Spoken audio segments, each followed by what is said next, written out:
Are you looking to refine your sales team and increase your company's revenue? Leading your sales team is an ongoing improvement process. Join Harry Newhan from Eric Lofholm International as he interviews top sales managers in the world. Discover the best practices that rocket them and their teams towards success. Boost your recruitment, motivation, and training techniques, leading you to build a top-producing, synergetic sales team. Welcome to CSI for Sales Managers. All right, everybody, welcome back. This is Harry Newhan with Continuous Sales Improvement for Sales Managers and Best Practices. Thanks for tuning in today. We're so excited. We've got a new guest on, and I've known Melissa for a little over a year, actually, and she's got a great background she's going to share with us in just a minute. But I wanted to welcome everybody here on this fine Tuesday so that you can get some valuable tips on the best practices for sales managers. So without further ado, Melissa, welcome to the show. Thank you, Harry. Glad to be here. Thanks for accepting my invitation and coming on. I know you've got the short time we worked together, I know you've got some valuable talents and skills and certainly some information, and that has given you some awesome success. And before we get started into the actual interview and the questions, tell us a little bit about you. Tell us a little bit about your back, as much as you care to share with our audience. That way they can get that little relating back and forth, because you've got an awesome background, and love to have you give us some insight on that. Okay. Yeah, I grew up in Atlanta, Georgia, actually in a little town called Tucker, just right outside of Atlanta. And if you had asked me when I was 7 years old what I was going to do when I grew up, Harry, the only thing I would have told you was that I wanted to join the Army. And wow. My mother would say, no, young ladies, don't join the Army. But that's all I wanted to do. My dad was in the Army. And so I followed in his footsteps, and I spent 14 years in. And I think that really helped shape my work ethic, my discipline, and things like that. And other than the military, I've been in the transportation and automotive industries for most of my working career. Well, thank you very much for your service. 14 years, that's a high commitment, and certainly appreciate it. I'm sure our audience appreciates the price that you paid so that we can enjoy the freedoms that we enjoy in this country. So thank you for that. You're very welcome. All righty. So let's go into one of the questions as far as sales management, because I know you're in this role of sales management. You can talk a little bit about what you do here as we go into the first question. But for you, what do you feel is the most or a major step or point about sales managers? For me, being a sales manager means the development of my people. And yeah, you're higher up, so they always want you to focus on numbers. But I've really taken to heart the fact that if I help my guys develop themselves, then the numbers are going to take care of themselves. And, as long as you're doing the right thing, the numbers continue to grow. So I would say really that sales management is certainly the development of your people. That's a really cool perspective. It reminded me of, and you probably know this quote from Zig Ziglar: if you help enough other people get what they want, you automatically get what you want. Yep. I never heard anybody apply it like that in the way you just did. Thank you for sharing that. That's really really neat. What do you feel to develop your people is your best training idea to get them in the same sync and start building them up? What do you feel is your best training idea? It's hard to pick just one, but I would say the biggest thing that helped my guys turn around is of defining who our customer is. So just a little bit about what I do. I manage a parts department in a local Atlanta dealership, and we're very high volume service. And my guys on the parts counter were seeing customers as the customers who come into the dealership, bring their vehicles in for service, or that come to the parts counter. And I really refocused them to the fact of redefining who our true customer is. And our true customer is our technicians, it's our service advisors, it's certainly the people who come into the dealership. But by creating an atmosphere that if we take care of our technicians, we get them parts as fast as we can, we keep them working, we answer phone calls as fast as we can to the service advisors, and we make them our customer. If we give them great customer service, they're going to be able to give great customer service to the actual customers who are bringing their vehicles into the dealership. So that was a big turnaround just in the focus on who we're really serving. That is such a huge missing component in so many businesses. I'm so glad you brought that up, because I don't believe the average manager would look at another department under the same roof as their number one customers, because they're the ones that are actually servicing the vehicles that are brought in. Yeah. That's fantastic. That's excellent. Now, how do you feel the importance, or what do you feel the best recruiting or hiring or interviewing advice to get the right people that will actually want to learn from you, or that you could feel comfortable with, that fit into the environment that you've created there? That's a great question, because I think a lot of managers really struggle with the recruiting the right person. And my number one suggestion would be to have the people who work for you, if they're good, ask them to help you find people of their quality. And when you're interviewing, just have a down-to-earth conversation, because if someone feels really comfortable in an interview, they're going to tell you things that they wouldn't normally say. And, you can either decide that they're not a good fit or that they would be a fantastic fit. And also look at the people that you have on your team, especially someone who might not be doing a very good job. They might be better suited in a different position rather than getting rid of them altogether. If somebody has a great attitude, but they're just not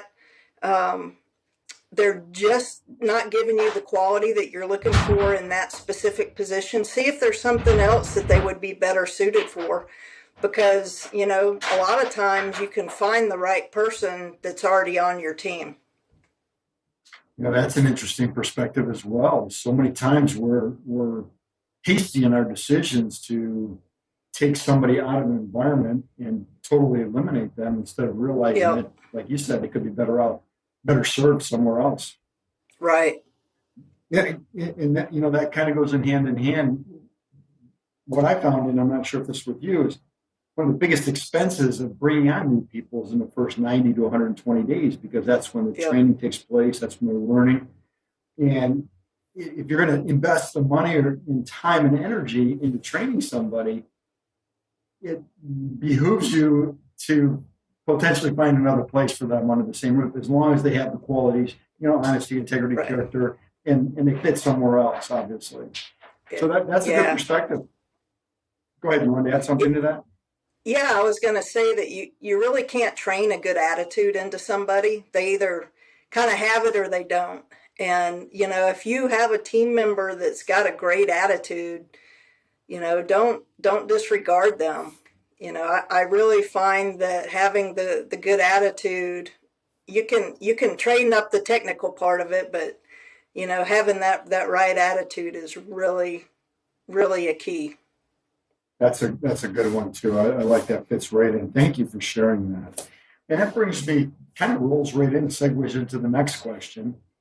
As far as motivating your team, because, let's face it, every once in a while someone needs a kick in the butt here and there. And there's positive motivation that can really encourage people that they want to feel they belong. What do you feel is one of your best motivating ideas for your team, for your either individually or as a group? One of the things that I've always felt was lacking in most corporate environments is someone actually telling you that you do a good job.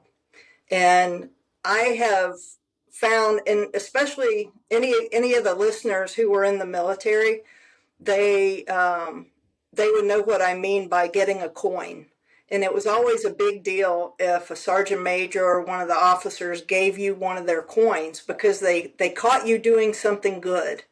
And, by being able to collect coins throughout your career, it was, you can look at it and know that at that point in time, somebody caught you doing something good. And I look for my guys, I look for good things to compliment them on. And, I've even thought about getting some coins made up and giving out the coin. But one of the things that I've implemented is, it started off kind of as a joke, but who's the employee of the month? And it's not necessarily the best number, but the person that's doing a great job. And so part of the motivation is just telling them that they're doing a fantastic job. And I think a lot of motivation starts from leadership, not letting people get stressed, and just really having fun. We have a whole lot of fun. And in fact, I can't even tell you how many of the guys in my department have described us as a family, because we take care of each other. That's two of the top 3 or 4 reasons why people stay with the company. It's rarely money, if ever at all. It's recognition and that feeling of belongingness. And you hit them right on the head. You got 2 of those, and that's really awesome. And you mentioned coins, so you open up that can of worms. How many coins did you collect in your 14-year career, Melissa? I got 3 of them. Good for you. Good for you. That's awesome. I like that idea too, because it's a small, easy way that shows somebody in a nice way that you recognize what they did. Mm-hmm. Awesome. That's awesome. So let's talk about if you have somebody that is not earning those mental points until you get the physical ones. What do you feel your best strategy on accountability? What kind of ideas do you have on accountability so that they are not straying off and they're staying focused and they're staying on task? So this is kind of funny, this question, because when I first took over this department, the saying that is kind of like herding cats, trying to get them to clock in on time, come back from lunch on time, and things like that. It was just, it was like beating my head against the wall. And so I really sat and thought, what can I do to make these guys want to be here, not 10 or 15 minutes late, but actually be here early, sitting at their station ready to go to work. And we used to pay them on CSI scores. So if the dealership got a good customer satisfaction index score, then they would get bonused off of it. Well, we had nothing to do with that score for the most part. So what I did was I changed their pay scale to their bonus being clocking in on time. Every time they clocked in late, it took off their bonus. So basically what I tell them is, you have a $500 bonus sitting here for you at the end of the month. But every time you clock in late, every time you're late from lunch, if you let a part go over the counter that wasn't put on an RO, it costs the company money. Just things like that for my commission guys. And only twice have I had to dock somebody. So they're there on time, they're working. I mean, it's created, they're in charge of their own bonus, basically. So that's their accountability. Then my hourly guys, I felt like to expect all the work from them without giving them the opportunity to earn extra. So I put points on different things like sweeping the warehouse, making sure the trash is emptied, making sure warranty parts get taken to the back. I mean, just a whole list of things that they can earn points for. And if they earn X amount of points, then they get X amount of dollars on a bonus check at the end of the month. So it's really created an atmosphere of just everybody doing what they should be doing, but it's because they want to, instead of having me sit there and nag at them, can't somebody sweep the warehouse? Can't, so they do it because they want to earn their points. It's funny how money motivates people that way and holds some people accountable, isn't it? Yep. Yeah, that's pretty good. I like that. Good for you.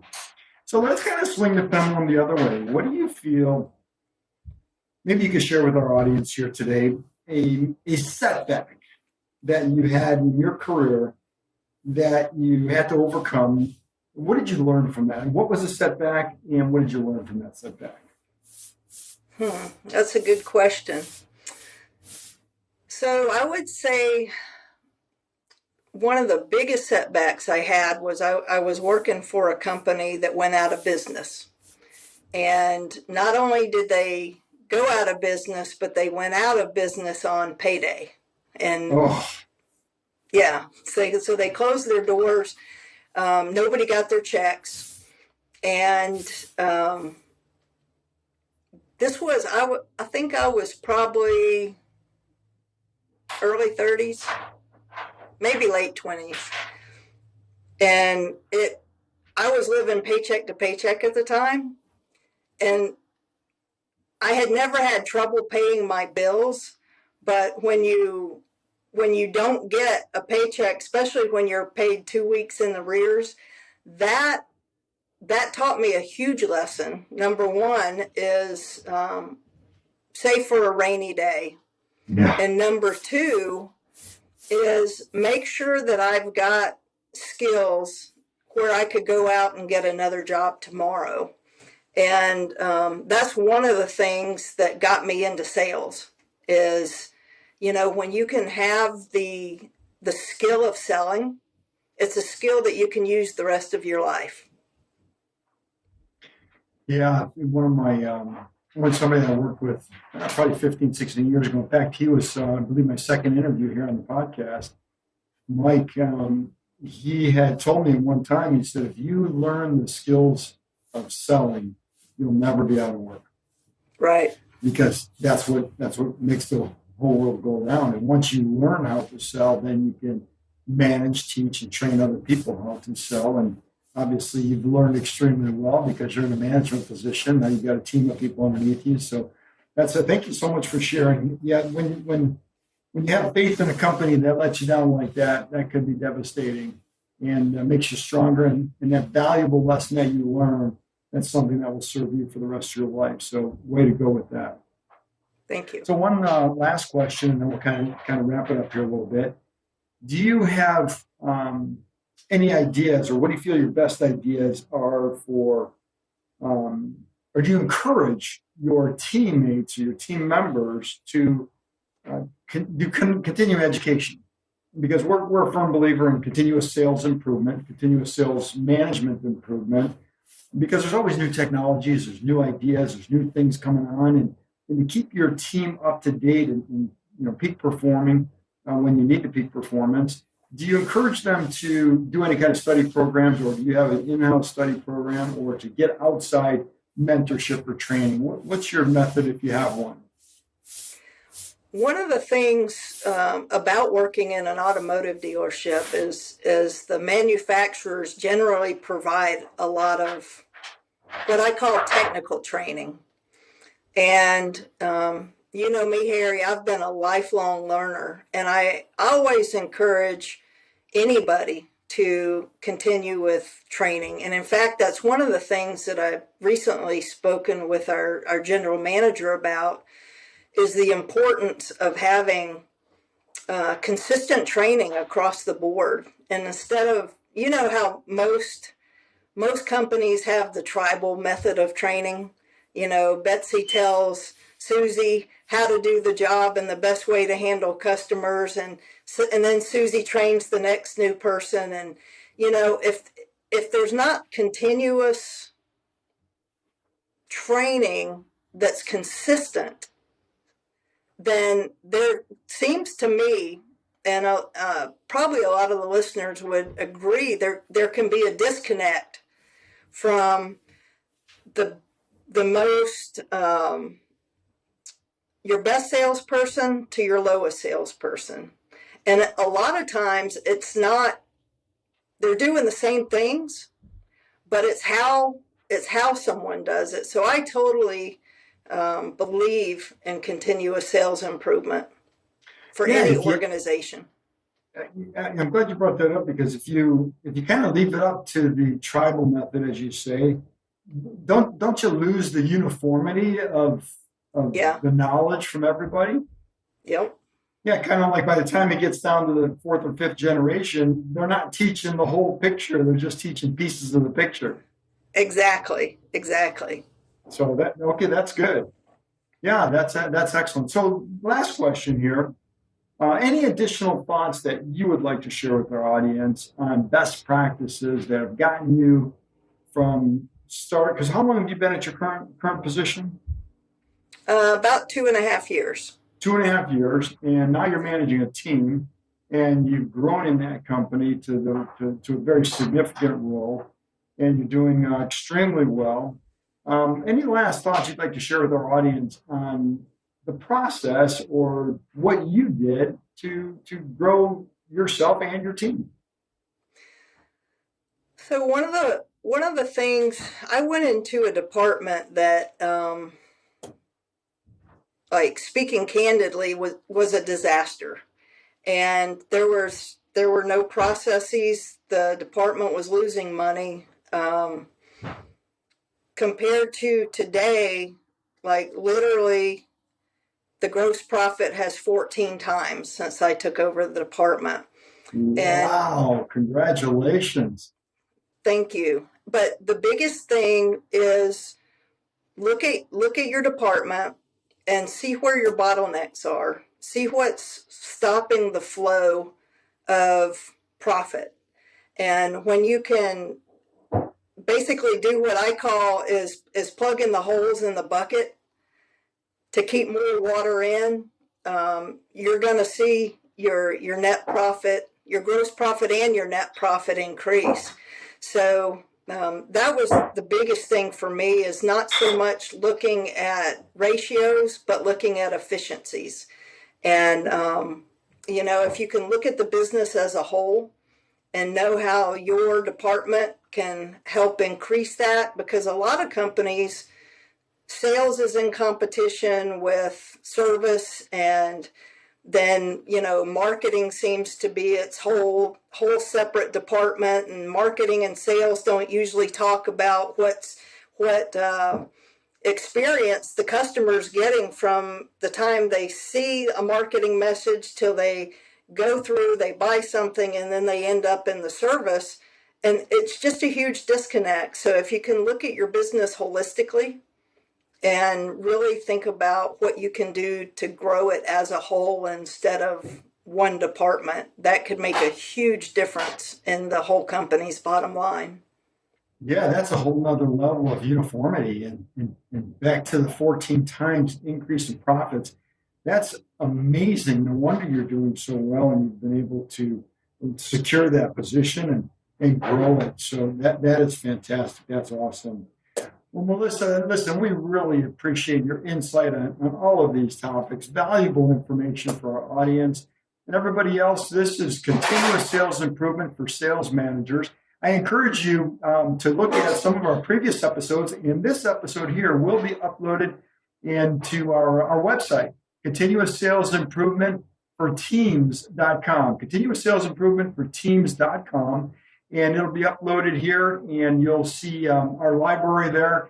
Got some awesome episodes, and this is going to be one of our star episodes too. So, Melissa, thank you so much for sharing your insight with our audience. Thanks for having me. Our audience. Oh, there you go. Have a great day, everybody. We'll talk to you next Tuesday. Bye-bye now. Thank you so much for listening. Be sure to subscribe to get notified of the latest episode. Also, to learn more about improving your sales team, visit continuoussalesimprovement for teams.com. See you in the next episode and have a great day.